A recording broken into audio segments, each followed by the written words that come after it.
Topic है geography में पृथ्वी। जैसे कि हमने ज्योग्राफी में पहले पढ़ा था, भूगोल पढ़ा था, तो उससे जस्ट भूगोल में हेडिंग छुपी हुई थी पृथ्वी, है ना। तो पृथ्वी कंप्लीट करेंगे हम आज। उसके बाद हेडिंग आएगी आपके अक्षांश और देशांतर। तो पृथ्वी को शुरू करते हैं बिना टाइम वेस्ट करते हुए। पृथ्वी क्या है? पृथ्वी हमारी, हमने पढ़ा था कि पृथ्वी एक ऐसा अनोखा ग्रह है जिस पर जीवन संभव है। पढ़ा था ना, तो उसके बारे में कुछ डिटेल से पढ़ते हैं आज। क्या पढ़ते हैं? पृथ्वी एक ऐसा ग्रह है, पृथ्वी एक अनोखा ग्रह है क्योंकि पृथ्वी सूर्य की परिक्रमा करती है। अच्छा, पृथ्वी एक ग्रह है, क्या लाइन पहली? पृथ्वी एक ग्रह है। तो ये ग्रह क्या होता है, यही अगली लाइन आपको बता रही है कि क्योंकि पृथ्वी सूर्य की परिक्रमा करती है। तो क्या वे सभी पिंड ग्रह होते हैं सर जो सूर्य की परिक्रमा करते हैं? तो मैं कह सकता हूं वे सारे के सारे अंतरिक्ष के पिंड जो किसी तारे की परिक्रमा करते हैं ग्रह कहलाते हैं। तो पृथ्वी भी सूर्य एक तारा है, तारे की परिक्रमा करती है, तो पृथ्वी क्या हमारी? ग्रह। तो पहली लाइन, पृथ्वी एक ग्रह है। क्यों है ग्रह? क्योंकि पृथ्वी सूर्य की परिक्रमा करती है। ठीक है, आगे बढ़ते। यह 365 दिन 5 घंटे 48 मिनट 45 सेकंड के लगभग समय लेती है। यानी हर वस्तु का एक परिक्रमण काल होता है, यानी किसी भी वस्तु के चारों ओर घूमने में लिया गया समय क्या कहलाता है? परिक्रमण काल। तो परिक्रमण काल जो है कितना? 365 दिन 5 घंटे 48 मिनट 45 सेकंड के लगभग है। ठीक है, लेकिन सर हम तो साल को जो मानते हो 365 दिन का मानते हैं। तो आगे बढ़ते हैं, कहानी क्या है? इससे हम 365 दिन मानते हैं। कितने दिन मानते हैं? 365 दिन। क्यों? क्योंकि हम जो एक साल मानते हैं वो कितने का होता है? 365 दिन का। आगे बढ़ते हैं। अतः बचे हुए लगभग 6 घंटे 4 साल में 24 बन जाते हैं। तो ये जो 5 घंटे 48 मिनट 45 सेकंड अगर हमने 6 घंटे मान लें तो ये 4 साल में कितने घंटे हो जाएंगे? 24 घंटे कितने हो जाएंगे? एक दिन के बराबर। तो 4 साल बाद एक दिन जुड़ जाएगा। तो ये कह रहा है कि 4 साल में 24 घंटे बन जाते हैं, जिसे हम एक दिन जोड़ते हैं। आगे बढ़ते हैं। अतः इसीलिए 4 साल में लीप वर्ष आता है, क्योंकि लीप वर्ष 366 दिन का होता है। आपको पृथ्वी दिख रही होगी, ये आपकी पृथ्वी, ये रहा हमारा सुंदर सा इंडिया। क्लियर? तो हमने पढ़ा पृथ्वी एक ग्रह है। ग्रह क्यों है? क्योंकि पृथ्वी सूर्य एक तारा है, तारे का चक्कर लगा रही। कितने समय में लगा रही सर? 365 दिन 5 घंटे 48 मिनट 45 सेकंड के लगभग। ठीक है सर, लेकिन हम तो सर साल जो है 365 दिन का मानते हैं। तो जो बचा हुआ समय है ना, इसे हम जोड़ते रहते हैं। तो 4 साल में 24 घंटे बन जाते हैं और 24 घंटे को हम एक दिन मानते हैं। तो एक दिन जब चौथी साल आती है तो लीप वर्ष बना देती है, फरवरी को 29 दिन का बना देती है। यही आपने अभी तक पढ़ा। नेक्स्ट चलते हैं। तो आपको पृथ्वी दिख रही होगी सुंदर, सही अपना इंडिया है, काफी सुंदर है। पृथ्वी अपनी धुरी पर घूमती है, मतलब पृथ्वी सूर्य के चारों ओर तो घूमती है, अपनी धुरी पर भी घूमती है। इस तरीके से अपनी धुरी पर भी घूमती इस तरीके से। क्लियर? ठीक है। पृथ्वी का अपनी दूरी का घूर्णन काल, ये गलत हो गई, धुरी है सॉरी। ठीक है, ये जो है आपका ये धुरी है,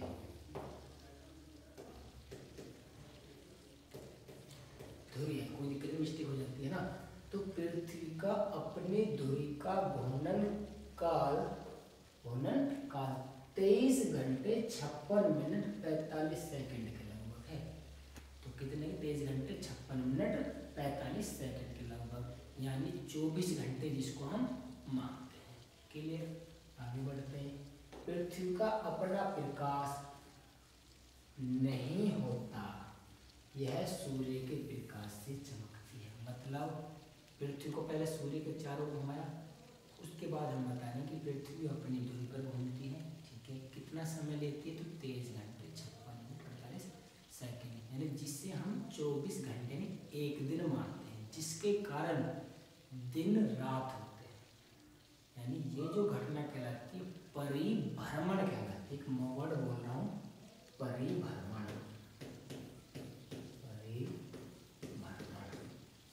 आगे पढ़ेंगे, ठीक है। और जो सूर्य के चारों ओर घूमना था वो था परिक्रमण। आगे चलते हैं। सूर्य का प्रकाश पृथ्वी तक लगभग 8 मिनट 20 सेकंड में आ जाता है, जबकि चंद्रमा का प्रकाश लगभग 1.3 मिनट में आ जाता है। जैसे कि ऊपर लाइन में हमने पढ़ा, पृथ्वी का अपना प्रकाश नहीं है। पृथ्वी पर ऊर्जा के एकमात्र स्रोत जो बहुत बड़ा है वो सूर्य है। तो सूर्य के प्रकाश से ही हमारी पृथ्वी चमकती है। तो जो सूर्य का प्रकाश है, सूर्य से लेकर पृथ्वी तक की दूरी 15 करोड़ किलोमीटर के लगभग है।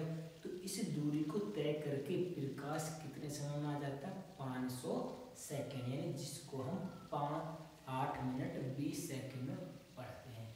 तो सर चंद्रमा पृथ्वी का चक्कर लगाता है, पृथ्वी के पास, तो फिर चंद्रमा का प्रकाश है वो कितने में आ जाता है? 1.3 मिनट में। क्या चंद्रमा का अपना प्रकाश है? नहीं, वो भी सूर्य के प्रकाश से होते हैं, रिफ्लेक्स होकर आता है। क्लियर हो गया? पढ़ते हैं। पृथ्वी की चंद्रमा से दूरी 3,84,400 किलोमीटर है। कितनी है? 3,84,400 किलोमीटर। और मैंने आपको अभी बताया था कि पृथ्वी और सूर्य के बीच की दूरी 15 करोड़ किलोमीटर है। आगे बढ़ते हैं। जबकि सूर्य से पृथ्वी की दूरी 15 करोड़ किलोमीटर के लगभग है। ठीक है, आगे बढ़ते हैं। पृथ्वी का एकमात्र उपग्रह चंद्रमा है। ये उपग्रह क्या होता है? ग्रह तो हम उन्हें कहते हैं जो तारे का चक्कर लगाता है। ग्रह किसे कहते हैं? जो तारे का चक्कर लगाए। और उपग्रह किसे कहेंगे? जो खुद ग्रह का चक्कर लगाए। जब ग्रह तारे का चक्कर लगा सकता है तो उपग्रह ग्रह का चक्कर नहीं लगा सकता। पृथ्वी ग्रह है तो पृथ्वी का चक्कर कौन लगाता? चंद्रमा। तो चंद्रमा क्या है? उपग्रह है। चंद्रमा क्या है? एक उपग्रह। आगे बढ़ते हैं। चंद्रमा का व्यास पृथ्वी के व्यास का 1/4 है। यानी जितनी बड़ी पृथ्वी है इतना बड़ा चंद्रमा नहीं है। अगर पृथ्वी का हम व्यास नापें तो चंद्रमा का जो व्यास है पृथ्वी के व्यास का 1/4 भाग है। आगे बढ़ते हैं। चंद्रमा पृथ्वी का चक्कर 27 दिन में लगाता है। ठीक बात है। यानी जैसे कि हमने बात की थी पृथ्वी की, जो पृथ्वी है इस सूर्य का चक्कर 365 दिन 5 घंटे 48 मिनट 45 सेकंड यानी 46 सेकंड के लगभग लगाती है। ठीक है, तो ऐसे ही चंद्रमा एक पृथ्वी का चक्कर पूरा करता है 27 दिन में। क्लियर? आगे बढ़ते हैं। चंद्रमा पूर्णिमा के दिन दिखाई देता जबकि अमावस्या के दिन दिखाई नहीं देता। मतलब जो चंद्रमा है कभी घटता नजर आता है, कभी बढ़ता नजर आता है। और चंद्रमा का हमेशा हमें केवल 59% भाग दिखाई देता है। कितने परसेंट? 59%। क्लियर? कोई भी गोल चीज हो तो हम कितने चमकते हैं? 59% चमकते। चंद्रमा गोल है 59% चमकता है। क्लियर? तो ये क्या करा? चंद्रमा 27 दिन में चक्कर लगा के चंद्रमा पूरा कब दिखाई देता है? पूर्णिमा को। और कब नहीं दिखाई देता? अमावस्या को। आगे, पृथ्वी का सबसे नजदीक तारा सूर्य है। यानी हमारी जो पृथ्वी है, जो अद्भुत अनोखा ग्रह है, इस पर जीवन संभव है ग्रह है, ये बहुत अच्छा नीला ग्रह है। ठीक है, तो इसके सबसे पास वाला तारा सूर्य। क्या इससे और भी तारे, लाखों करोड़ों तारे हैं। तो सूर्य के बाद कौन सा नजदीक तारा? Proxima sanitary. आगे, और इसके बाद प्रोक्सिमा सेंटरी, है ना, प्रोक्सिमा सेंटरी आता है। यह अल्फा सेंचुरी, यानी सेंचुरी बोलते हैं इसे इंग्लिश में देखा जाए तो सेंचुरी, तो अल्फा सेंचुरी का भाग है। क्लियर हो गया? आगे बढ़ते हैं। पृथ्वी को चंद्रमा या अलग ग्रह से देखने पर यह शुक्र के जैसे दिखाई दे। मतलब यदि हम चंद्रमा पर जाकर पृथ्वी की एक सेल्फी ले, बहुत तगड़ी वाली, कैमरामैन सचिन कुमार के साथ, है ना, इस तरीके से, ठीक है ना, तो हमने जब फोटो खींचा तो पता चला कि शुक्र के जैसी दिखाई दे रही है, बिल्कुल सेम सेम। तो जुड़वा ग्रह कह सकते हैं, पृथ्वी की बहन कह सकते हैं, पृथ्वी बहन शुक्र। तो ये दिख रहा है कैसी दिखती है? शुक्र के जैसी दिखती है, शुक्र के जैसी दिखाई दे रही है। इसीलिए पृथ्वी को शुक्र की बहन कहते हैं। एक जैसे वो तो होते हैं जो जुड़वा बहन वही होते हैं, तो ऐसे ही पृथ्वी की बहन कौन होगी? शुक्र। आगे बढ़ते हैं। इससे जुड़वा ग्रह भी कहते हैं, इससे मिस्टेक है, इसे होता है, क्या होता है? इसे, इससे जुड़वा ग्रह भी कहते हैं। किसको? शुक्र को। पृथ्वी की बहन शुक्र, जुड़वा ग्रह शुक्र। बहुत सारी चीजें, शाम का तारा, भोर का तारा, चमकीला तारा, शुक्र आता है। आगे, पृथ्वी सूर्य के 8 ग्रहों में आंतरिक ग्रहों में आती है। सूर्य एक तारा है, उसका एक अपना परिवार है जिसमें 8 ग्रह हैं, बुध, शुक्र, पृथ्वी, मंगल, बृहस्पति, शनि, अरुण, वरुण। तो ये जो 8 ग्रह हैं, तो अगर हम 4-4 बांटे, 4 बाहर वाले, 4 आंतरिक, तो आंतरिक ग्रह में आती है कौन से नंबर पर? बुध, शुक्र, पृथ्वी तीसरे नंबर पर आती है। तो अगले साल लाइन ये होगी कि पृथ्वी आकार के घटते आधार पर 5 हुआ। कैसे आती है सर? सबसे बड़ा कौन है सर? सबसे बड़ा बृहस्पति, बृहस्पति, शनि, अरुण, वरुण, 4 हो गए। 5वें नंबर पर आती है पृथ्वी। यानी हम 8 ग्रहों को आकार के घटते आधार में लगाएं तो 5वां नंबर अपनी पृथ्वी का होगा। चलते हैं आगे। तो कौन सा नंबर है? 5वां। तथा सूर्य से बढ़ती दूरी के आधार पर 3वां ग्रह है। आगे नंबर बुध, शुक्र, पृथ्वी। तो सूर्य से बढ़ती दूरी के आधार पर कौन सा ग्रह है? तीसरा। ठीक है। पृथ्वी सूर्य का चक्कर दीर्घ वृत्ताकार मार्ग पर लगाती है। पृथ्वी सूर्य का चक्कर दीर्घ वृत्ताकार मार्ग पर लगाती है। क्लियर हो गया? यानी पृथ्वी गोल तो है नहीं, अंडाकार है, ध्रुव पर से चपटी है, तो गोल घूम ही नहीं सकती। कैसे घूमेगी? दीर्घ वृत्ताकार। क्लियर हो गया? आगे बढ़ते हैं। यह दीर्घ वृत्ताकार मार्ग ही कक्षा कहलाता है। यानी पृथ्वी का जो सूर्य के चारों ओर घूमने का मार्ग है ना, ये क्या कहलाता है? उसकी कक्षा कहलाता है। और हमने पढ़ा था कक्षा तल से कितनी झुकी हुई है? 66.5 डिग्री, और अपने अक्ष से 23.5 डिग्री। आगे, पृथ्वी अपने अक्ष से 23.5 डिग्री, जबकि कक्षा तल से 66.5 डिग्री झुकी हुई है। क्लियर? आगे बढ़ते हैं। कौन बनाती हुई है? पृथ्वी सौर मंडल का एक हिस्सा है। यानी हर तारे का अपना एक परिवार होता है जिसे कहते हैं हम सौर परिवार। तो पृथ्वी भी सौर परिवार का एक हिस्सा है, यानी उसे कह सकते हैं सौर मंडल।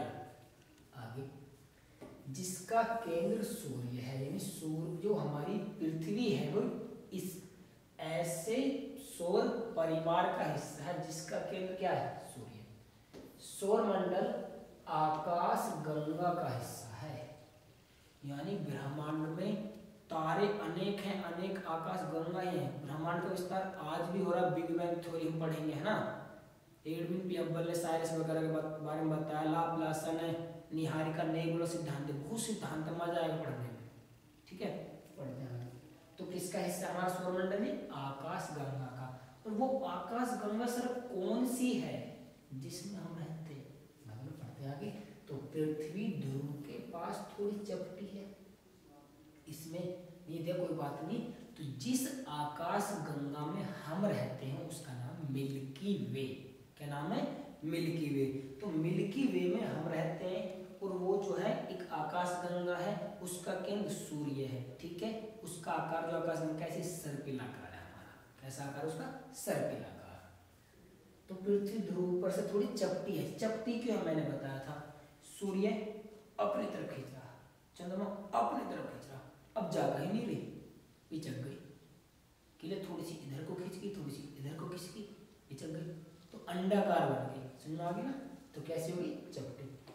इसी कारण से इसे भू आभ कहते हैं। क्या कहते हैं इसे? भू आभ।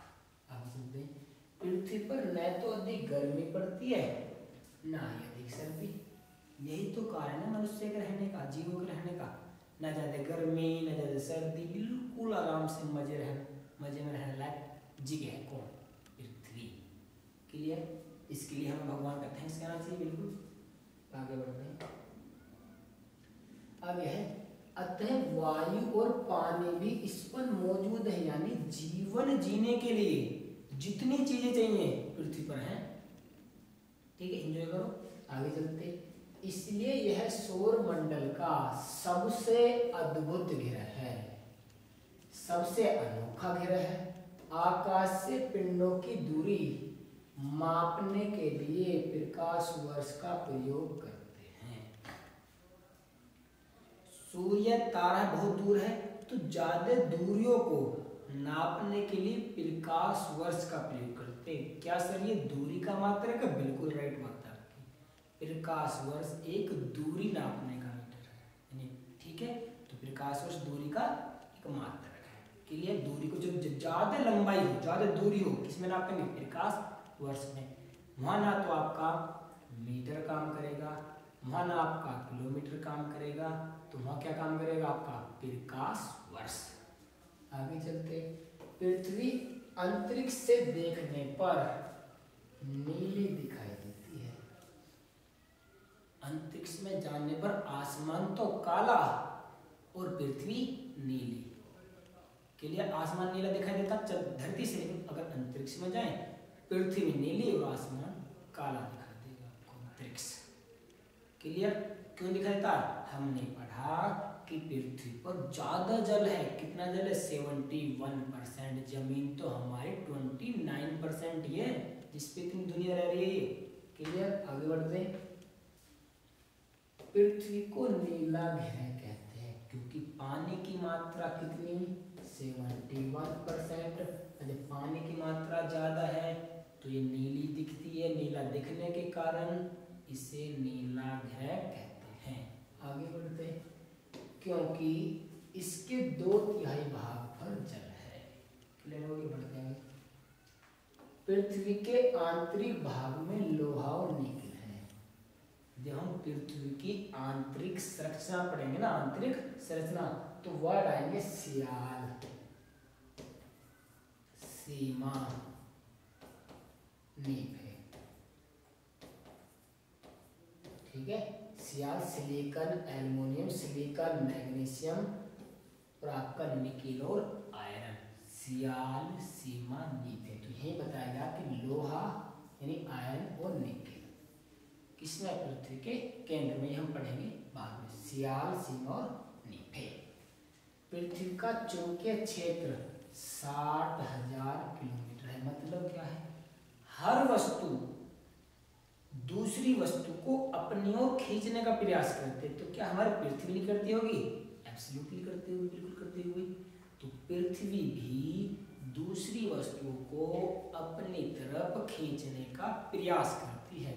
तो ये क्या उसका चुंबकीय क्षेत्र कह सकते हैं। तो कितना? 60,000 किलोमीटर। बढ़ते आगे। जो हमारे सूर्य से आने वाली हानिकारक किरणों से रक्षा करती है। जैसे हम वायुमंडल पढ़ेंगे तो क्षोभ मंडल, संताप मंडल, मध्य मंडल, आयन मंडल, इस तरीके से पढ़ेंगे। तो उसमें एक ओजोन परत भी आएगी। क्या आएगी? ओजोन परत, जो पराबैंगनी किरणों से हमारी रक्षा करेगी। तो ठीक उसी प्रकार ये भी करता है। क्लियर, आगे बढ़ते हैं। सूर्य से आने वाली किरणें विकिरण के रूप में आती है। यानी कुछ वैज्ञानिक ने कहा कि सूर्य से जो प्रकाश आ रहा है विकिरण के रूप में आ रहा है, कुछ ने कहा कि तरंग के रूप में आ रहा है। ठीक है, तो हम मान सकते हैं कि सूर्य जो प्रकाश आ रहा है एक प्रकार की ऊर्जा जो विकिरण के रूप में आता है। किसके रूप में आता है? विकिरण के रूप में। ऐसी दौड़ चला है, ऐसी आ जाएगा दौड़ के। कितने स्पीड में? 3 × 10⁸ मीटर प्रति सेकंड। बढ़ते हैं आगे। चंद्रमा पृथ्वी का प्राकृतिक उपग्रह है। क्या उपग्रह दो प्रकार के होते हैं? जब भी तो लिखा ही हो, दो प्रकार के उपग्रह होते हैं, एक तो कृत्रिम, एक प्राकृतिक। कृत्रिम वे जो मनुष्य ने बनाए हैं, जिसके कारण आज ये कंप्यूटर, लैब वेब, दुनिया भर का नेट ये सब चल पा रहा है, कृत्रिम हो गई। और एक होते हैं प्राकृतिक। तो चंद्रमा कैसा? प्राकृतिक। हमने थोड़ी ना बनाया, आर्यभट्ट ने बनाया। क्लियर, समझ रहे हो ना?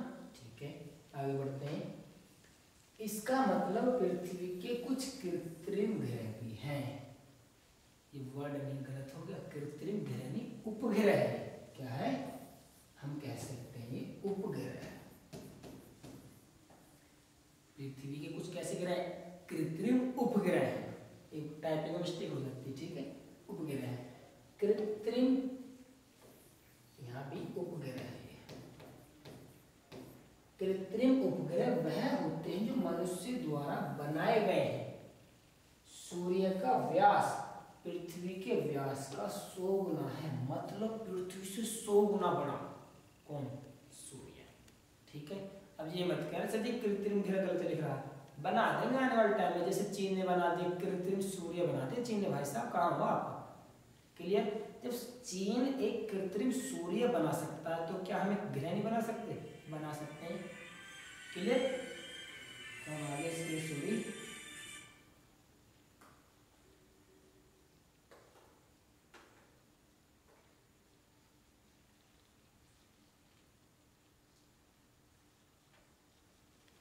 ठीक है। तो बढ़ते हैं, हम बात करते हैं कृत्रिम सूर्य चीन बना सकता है, क्या हम ग्रह नहीं बना सकते? बना सकते हैं। क्लियर, तो आगे क्या होगा पता नहीं, कह नहीं सकते, छोड़ दे इस कहानी को। तो कृत्रिम उपग्रह की बात चल रही थी, आगे बढ़ते हैं। पृथ्वी का गुरुत्वीय त्वरण g, जिसका मान भूमध्य रेखा पर 0 तथा ध्रुवों पर सबसे अधिक होता है। एक g पढ़ोगे आप जिसका मान है 9.8 मीटर प्रति सेकंड स्क्वायर। 9.8 पढ़ते हैं ना रेखा, 9.8 मीटर प्रति सेकंड स्क्वायर। ठीक है, सेकंड स्क्वायर।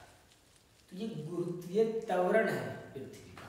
ठीक है, यानी जिसका मान फिजिक्स में हम g का नॉर्मली g बराबर 10 मान लेते हैं न्यूमेरिकल करते समय, ताकि कैलकुलेशन आपकी आसान हो जाए।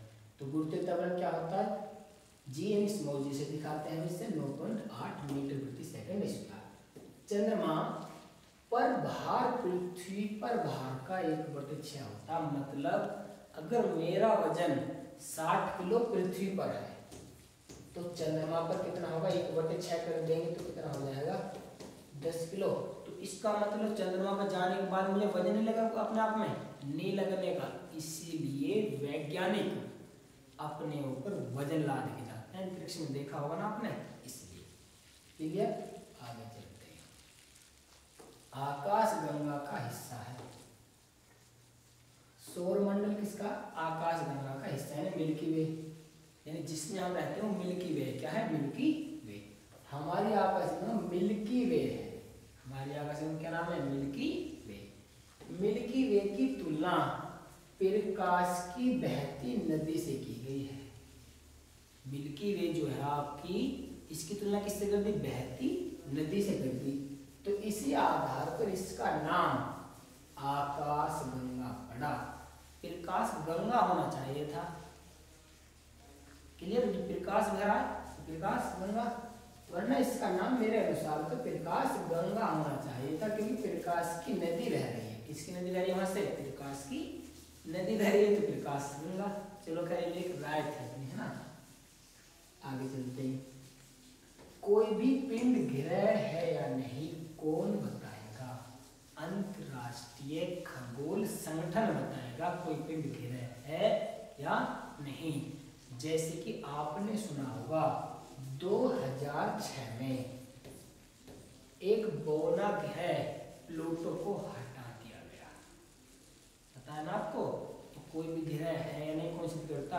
अंतरराष्ट्रीय खगोल संगठन। ठीक है, आगे बढ़ते हैं। अब एक वर्ड आया परिक्रमण काल, नीचे भी परिभ्रमण काल।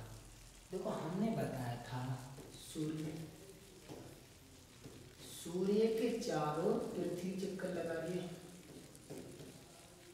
चक्कर लगाना है, ये परिक्रमण कहलाता। क्या कहलाता? परिक्रमण, यानी परिक्रमा करना, किसी भी चीज के चारों ओर घूमना, परिक्रमा हो गया। और उस परिक्रमा को करने में लगाया गया समय परिक्रमण काल कहलाता है। तो ये हेडिंग आपकी पृथ्वी का सूर्य के चारों ओर घूमना परिक्रमण तथा पृथ्वी सूर्य का चक्कर पश्चिम से पूर्व की ओर लगाती है। परिक्रमण काल क्या हो गया? यानी पृथ्वी का सूर्य के चारों ओर घूमना, तो परिक्रमण हो गया। अब काल यानी समय बोल रहा, तो कितना? 365 दिन, अभी पढ़ा हमने 365 दिन 5 घंटे 48 मिनट 45 सेकंड के लगभग बढ़ा था। तो परिक्रमण काल है। क्लियर हो गया? आगे बढ़ते हैं। परिभ्रमण। परिभ्रमण, पृथ्वी सूर्य के चारों घूमती, पृथ्वी अपनी धुरी पर भी ऐसे घूमती है। जब ये ऐसे घूमती है तो इसमें भी तो टाइम लगता होगा, वही है परिभ्रमण। परिभ्रमण समझो, पृथ्वी का अपनी धुरी पर घूमना, पृथ्वी का अपनी धुरी पर घूमना, परिभ्रमण। क्लियर हो गया? काल कितने समय में घूम रही है, तो वही चीज है, पृथ्वी का अपनी धुरी पर घूमना परिभ्रमण कहलाता है। इससे घूर्णन भी कहते हैं। इसे क्या कहते हैं? घूर्णन, यानी अपनी धुरी पर घूमना। और घूमने में जो समय लगे परिभ्रमण काल। तो दोनों में समझ लेना, परिक्रमण काल, परिभ्रमण काल, दोनों में अंतर है। ठीक है? इसे पृथ्वी की दैनिक गति भी कहते हैं। रोज की गति, दैनिक गति से दिन रात हो रहे हैं, क्यों? परिभ्रमण के कारण। आगे बढ़ते हैं। इसे नक्षत्र दिवस भी कहते हैं, एक नया वर्ड है। यानी पृथ्वी की दैनिक गति, पृथ्वी का परिभ्रमण, और क्या इसका नाम आ गया? नक्षत्र दिवस। आगे बढ़ते हैं। चंद्रमा पृथ्वी का चक्कर 27 दिन में लगाता है। यानी चंद्रमा जो पृथ्वी के चारों ओर घूमता है, कितने समय घूम जाता है? 27 दिन। ठीक है, आगे चलते हैं। जिसे चंद्रमासी कहते हैं। क्या कहते हैं? चंद्रमास या चंद्रमासी। परिभ्रमण काल हमने पढ़ा था 23 घंटे, पीछे पढ़ा 56 मिनट 47 सेकंड के लगभग पढ़ा था, वो होता परिभ्रमण काल। क्लियर हो गया? 24 घंटे जो होते हैं, इसके काल क्या होते हैं? दिन और रात। सर जी, परिक्रमण काल, परिक्रमण से क्या होता है? मौसम बदलते हैं साहब। क्या बदलते हैं? मौसम। ये जो आप देखते हैं ना कि 21 जून को सूर्य कहाँ? कर्क रेखा पर, और उसके बाद में फिर 23 सितंबर को कहाँ? विषुवत रेखा या भूमध्य रेखा, 3 नाम है इसके, विषुवत रेखा, भूमध्य रेखा, ठीक है, 0 डिग्री अक्षांश रेखा। उसके बाद 22 दिसंबर को कहाँ? मकर रेखा पर। 21 मार्च को कहाँ? भूमध्य रेखा पर। ये जो सूर्य की स्थिति बदल रही है ना, किसके कारण? परिक्रमण के कारण। क्लियर हो गया? आगे बढ़ते हैं। अब पढ़ेंगे हम क्या? आपके हेडिंग है नेक्स्ट, ग्रह। क्या है? ग्रह। ग्रह किसे कहते हैं? वे पिंड जो किसी तारे का चक्कर लगाए, क्या कहलाते हैं? ग्रह कहलाते हैं। जिसका अपना प्रकाश नहीं होता, तारों का चक्कर लगाए, क्या कहलाता? वो ग्रह। अब अगली हेडिंग, सौर मंडल। क्या है? सौर मंडल पढ़ते। और जो ग्रह का भी चक्कर लगाए उसे क्या कहते हैं? उपग्रह। क्या कहते हैं उसे? उपग्रह। जो ग्रह का भी चक्कर लगाए, क्या कहेंगे उसे? उपग्रह। ठीक है, तो कुछ फैक्ट है याद करना। सौर मंडल का अर्थ होता है सूर्य का परिवार। हर तारे का अपना एक परिवार है जिसे कहते हैं हम सौर परिवार। तो सूर्य एक तारा है, इसका भी अपना एक परिवार है जिसे कहते हैं हम सौर मंडल। आगे बढ़ते हैं। तो जियो प्लस ग्राफी क्या कहलाता है? पृथ्वी का अध्ययन। जियो प्लस लोजिया पृथ्वी का अध्ययन। जियो प्लस मैट्रिया पृथ्वी का मापन। जियो प्लस ओडिस पृथ्वी के अनुरूप। तो ये कुछ चीजें थी, याद कर लेना, अच्छी हैं। नेक्स्ट चलते हैं। 16वीं शताब्दी में लोग पृथ्वी को ब्रह्मांड का केंद्र मानते थे। सुना दी होगी किसी ने कहानी, भाई किसी ने कहानी सुना दी होगी कि पृथ्वी जो कुछ है मान लिया, लेकिन बाद में पता चला, किसने बताया? निकोलस कोपरनिकस की पृथ्वी केंद्र ना है, सूर्य केंद्र है ब्रह्मांड का। आगे बात समझ में? तो किसने बताया? निकोलस कोपरनिकस ने बताया कि पृथ्वी केंद्र नहीं ब्रह्मांड का केंद्र तो सूर्य है। ठीक है, पढ़ते आगे। इससे संबंधित कुछ महत्वपूर्ण प्रश्न। क्या सर जी? यानी जो हमने अब पढ़ा थोड़ी क्वेश्चन से प्रैक्टिस कर ली जाए। क्लियर? हमने क्या सीखा, क्या नहीं सीखा। तो चलिए आप शुरुआत करते हैं।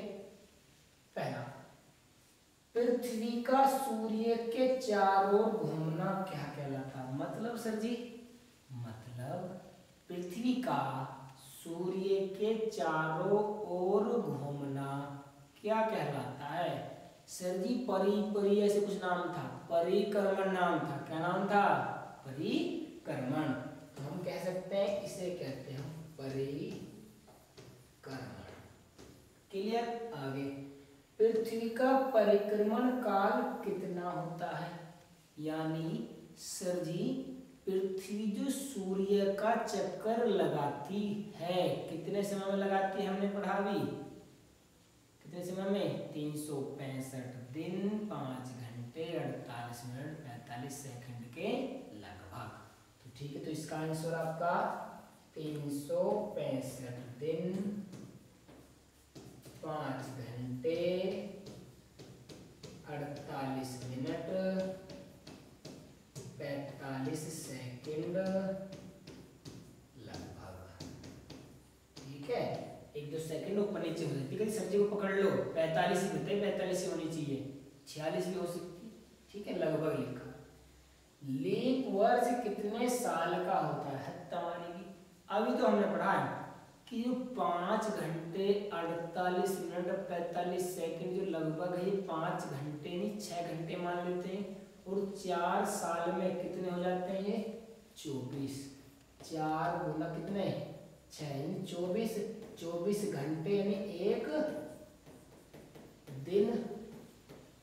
और जो एक दिन किसी में जुड़ जाता है फरवरी में, तब जाकर कितने दिन बन जाते हैं एक साल में? 366 दिन। साल, जब साल जो है 366 दिन की होती है तो उसे क्या कहते हैं? लीप वर्ष। तो कितने दिन? 366 दिन होते हैं। कितने साल में आता है? 4 साल में।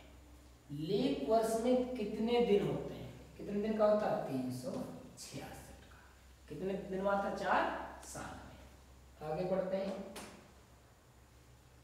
पृथ्वी किसके प्रकाश से चमकती है? क्या पृथ्वी का अपना प्रकाश है? ना ना ना, पृथ्वी तो सूर्य के प्रकाश से चमक रही है, अभी तो पढ़ा था। तो किसके प्रकाश से चमकती है? सूर्य के से। सूर्य का प्रकाश पृथ्वी तक कितने समय में पहुंचता है? यानी जिसकी सूर्य के प्रकाश की निर्वात चल हमने पढ़ी थी 3 गुना 10⁸ मीटर प्रति सेकंड। तो कितने समय में आ जाता है? लगभग 500 सेकंड। तो कितने सेकंड में? 500 सेकंड में। अगर सदी सेकंड में आंसर ना हो तो 8 मिनट और आपकी 20 सेकंड। 500 सेकंड क्या होता? 8 मिनट 20 सेकंड। आगे बढ़ते। चंद्रमा का प्रकाश कितने समय में पृथ्वी तक पहुंचता है? कितने समय में? 1.3 मिनट में। अभी पढ़ा था। आगे चलते हैं। पृथ्वी की चंद्रमा से दूरी कितनी है? 3,84,400 किलोमीटर। सूर्य की कितनी है? 15 करोड़। तो अगला क्वेश्चन है, पृथ्वी की सूर्य से दूरी कितनी है? 15 करोड़ किलोमीटर। 15 करोड़ किलोमीटर। ये बढ़ जाती है, हाँ हम पढ़ेंगे अपसौर और उपसौर, ये बढ़ती भी है और कम भी होती है। ठीक है, आगे।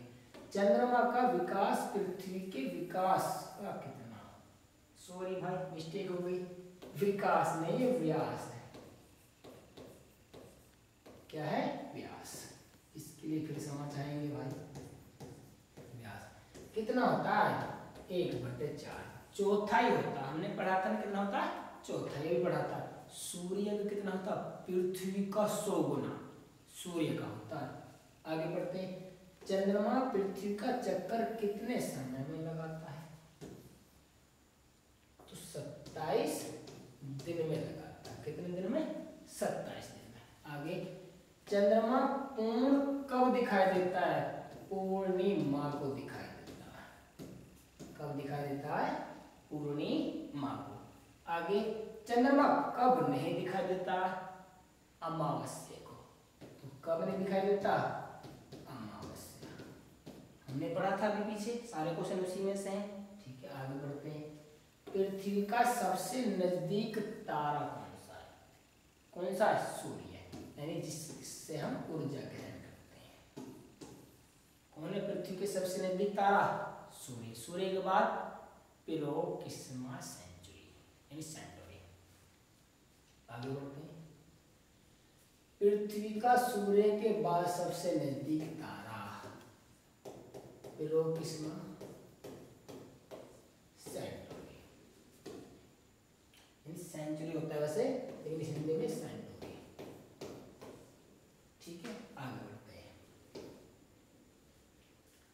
प्रोक्सिमा सेंचुरी, सेंचुरी इंग्लिश में सेंचुरी बोलते हैं, वैसे सेंटुरी ना। प्रोक्सिमा सेंचुरी यानी सेंचुरी किस सेंचुरी का हिस्सा है? अल्फा। किसका? अल्फा सेंचुरी, सेंचुरी का। आगे बढ़ते हैं। प्रोक्सिमा सेंचुरी किस सेंचुरी का समूह है? तो समूह या हिस्सा हो तो अल्फा सेंचुरी। आगे बढ़ते हैं। पृथ्वी चंद्रमा से देखने पर कैसी दिखाई देती है? नीली। कैसी? नीली। इसी आधार पर पृथ्वी को नीला ग्रह कहते हैं। कैसे ग्रह कहते हैं? नीला। पृथ्वी किसका हिस्सा है? सौरमंडल का। किसका हिस्सा है? सौरमंडल का। आगे बढ़ते हैं। आंतरिक ग्रहों का या बाह्य ग्रहों का? यानी सौरमंडल का नहीं पूछा इसने, ऑप्शन क्या कह रहे हैं? आंतरिक ग्रह या बाह्य ग्रह। आंतरिक ग्रह का हमने पढ़ा था कि 4 बाहर वाले 4 अंदर वाले, तो बुध शुक्र पृथ्वी आंतरिक ग्रह का हिस्सा। तो इसमें कौन सा ठीक है? ये। यानी इसका मतलब कुछ क्वेश्चन ऑप्शन पर आधारित होते हैं। क्या पूछना चाह रहा है? आगे बढ़ते हैं। पृथ्वी आकार के घटते आधार पर किस नंबर पर आती है? लगा लो। सबसे बड़ा बृहस्पति, शनि, अरुण, वरुण। फिर नंबर किसका था? पृथ्वी, यानी 5वां। कौन सा? 5वां। सूर्य से बढ़ती दूरी के आधार पर किस नंबर पर आता है? कौन? पृथ्वी की बात चल रही भाई साहब। तीसरे नंबर, बुध, शुक्र और पृथ्वी।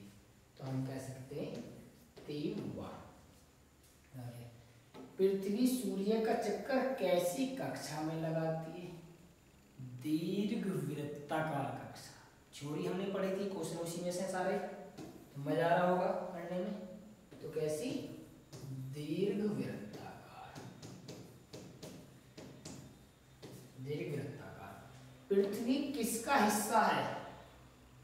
सौर मंडल का हिस्सा। पृथ्वी किसका हिस्सा? सौर मंडल। यहाँ पूछ लिया उसने ये वाली बात आपकी, सौर मंडल का हिस्सा आ गया।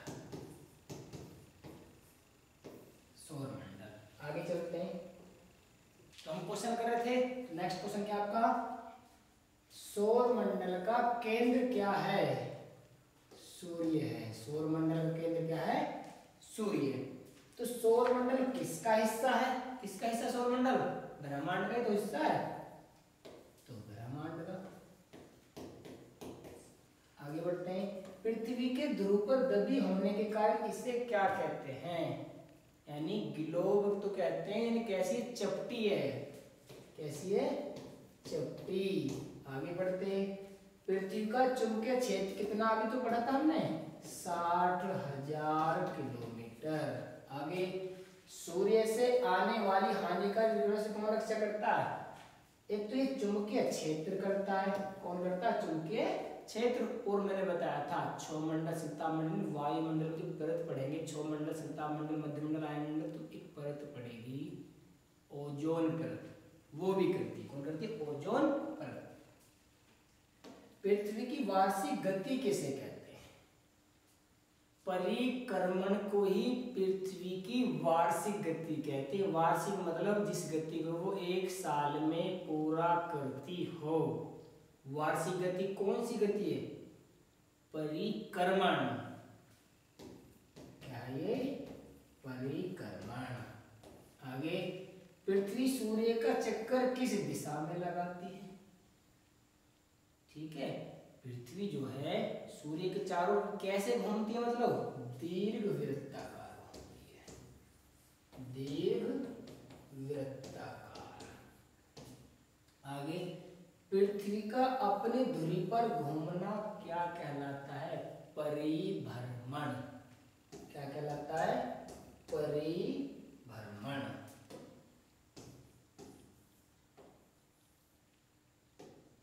तो ये क्या कहलाता है आपका? परिभ्रमण। क्लियर? ये तो पढ़ा था परिभ्रमण, परिक्रमण। परिभ्रमण के कारण दिन रात होते हैं, परिक्रमण के कारण मौसम बदलते हैं, ऋतुएं आती हैं।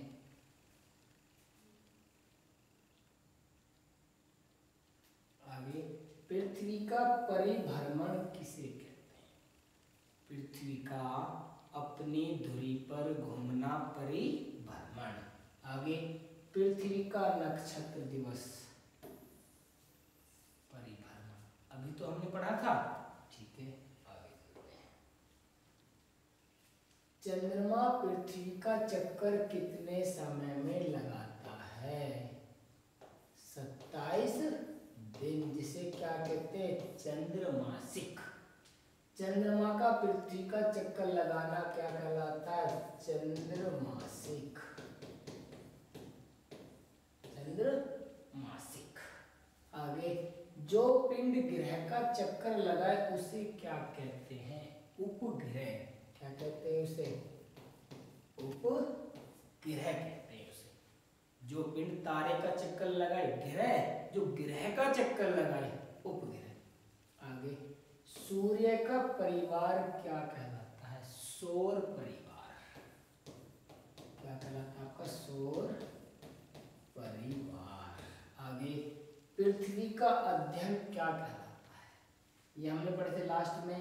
पृथ्वी का अध्ययन किसे कहते हैं? भूगोल यानी पृथ्वी का अध्ययन। पृथ्वी का अध्ययन क्या कहलाता है? ये सब चीजें पढ़ी थी लास्ट में, बिल्कुल करना है, दिमाग देना है। पृथ्वी का अनुरूप क्या कहलाता है? पढ़ा था लास्ट वाला जो कौन था आपका? एक तो जियोलॉजिया पढ़ा था हमने, जियोमेट्री पढ़ा था, लास्ट पढ़ा था ना, वो क्या है? पृथ्वी के अनुरूप। पृथ्वी का अध्ययन जियोलॉजिया ना, ज्योग्राफी भी हमने पढ़ा था। ठीक है, तो देखना एक बार। कोई पिंड ग्रह है या नहीं, इसे कौन सिद्ध करता है? अंतरराष्ट्रीय खगोलीय संगठन सिद्ध करता है। ठीक है, कौन ग्रह है, कौन ग्रह नहीं है। तो ठीक है, थ्योरी को थोड़ा ध्यान से सुनना, उसके बाद तुरंत क्वेश्चन की प्रैक्टिस करनी, फिर आपको रिवीजन की जरूरत नहीं पड़ेगी। ठीक है, कुछ टाइम बाद फिर वीडियो देख लेना, क्लियर हो जाएगा। यानी ये प्रयास था कि हमने जो थ्योरी पढ़ी उसमें से क्वेश्चन कैसे बनेंगे। क्लियर है? यही क्वेश्चन एक या दो क्वेश्चन को एक साथ मिला, बड़ा एग्जाम हो जाता है, छोटे एग्जाम में वन लाइन क्वेश्चन पूछ लिए जाते हैं। क्लियर हो गया? ठीक है, तो नेक्स्ट वीडियो में आपकी हेडिंग रहेगी अक्षांश और देशांतर। क्यों?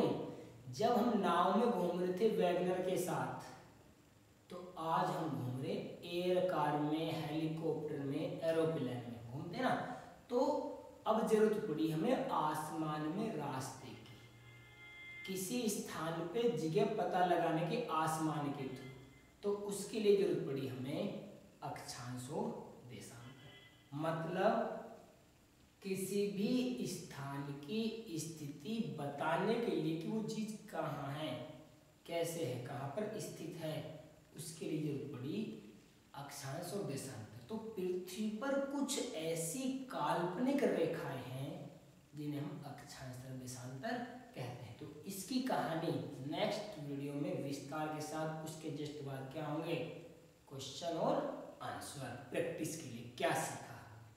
ठीक है, तो वीडियो अच्छी लगी तो लाइक करो, चैनल को सब्सक्राइब करो और शेयर करो। ठीक है, दैट्स ऑल आज के लिए। फिर मिलते हैं नेक्स्ट वीडियो में। ठीक है, टाटा।